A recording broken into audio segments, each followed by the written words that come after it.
સુરત પોલીસે કરી છે વ્યાજખોરો સામે લાલ આંખ। ઉલ્લેખનીય છે કે કાપોદ્રા પોલીસે 5 વ્યાજખોરોને ઝડપી પાડ્યા છે। સુરત પોલીસે ફરી વ્યાજખોરો સામે લાલ આંખ કરી છે। કાપોદ્રા પોલીસે 5 વ્યાજખોરોને ઝડપી પાડ્યા હતા। ગેરકાયદેસર રીતે વ્યાજે રૂપિયા આપવાની પ્રવૃત્તિ આચરતા વ્યાજખોરોને કાપોદ્રા પોલીસે ઝડપી પાડી તેઓ પાસેથી વ્યાજને લાગતા સાહિત્યો તથા મોબાઈલ ફોન અને રોકડા રૂપિયા કબજે કર્યા હતા। ગેરકાયદેસર રીતે વ્યાજે રૂપિયા આપવાની પ્રવૃત્તિ આચરતા હોય 5 સામે કાયદેસરની કાર્યવાહી કરાઈ હતી।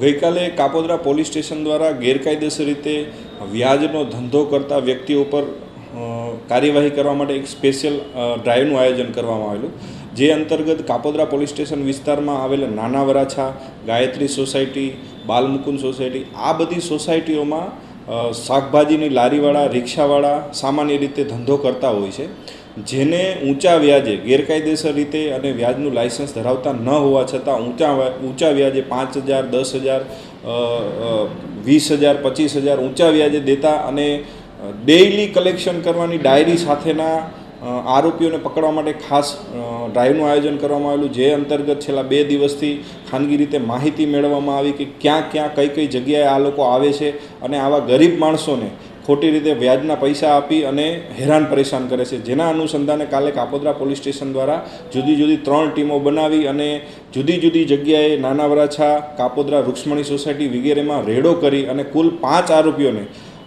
ગેરકાયદેસર રીતે વ્યાજે દેવાના સાહિત્ય સાથે પકડી પાડવામાં આવ્યા છે અને જુદા 5 ગુના દાખલ કરવામાં આવેલા છે અને આ બાબતે હાલ પોલીસ તપાસ ચાલુ છે।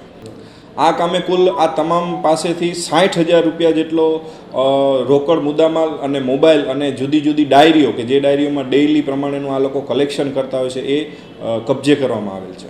આ લોકો પૈસા કેવી રીતે લાવતા હતા?